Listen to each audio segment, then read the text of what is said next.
যে বা যাদের জন্য যত বেশি এফোর্ট দিবেন, দিন শেষে তাদের কাছে তত বেশি দোষী সাব্যস্ত হবেন, সেটা হোক পরিবার কিংবা বাইরের মানুষ। এই পৃথিবীতে সবাইকে নিয়ে একসাথে সুখী হতে চাওয়াটা বোকামি। ধরেন, কাউকে প্রথম দিন ৫ টাকা দিলে পরের দিন আর ৫ টাকা দিয়ে তাকে খুশি করতে পারবেন না। সে ১০ টাকা প্রত্যাশা করবে।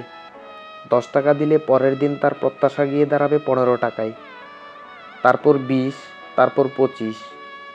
এইভাবে ডে বাই ডে বাড়তেই থাকবে এবং ধরেই নিবে যে এটা তার প্রাপ্য অধিকার। কোনো কারণে যদি না দেন কিংবা দিতে ব্যর্থ হন, তখন আপনি খারাপ হয়ে যাবেন। অথচ অথচ একটা সময় কিছু না দিয়েও ভালো ছিলেন। পৃথিবী বড় আজব জায়গা। এখানে মানুষ আপনাকে ভাসমান দেখলে ডুবতে দেখতে চাইবে, আর ডুবে গেলে দেখতে চাইবে কতক্ষণ তলিয়ে থাকতে পারেন। যেন ডুব প্রতিযোগিতা, উঠে গেলেই মজা শেষ। যেন ডুব প্রতিযোগিতা, উঠে গেলেই মজা শেষ।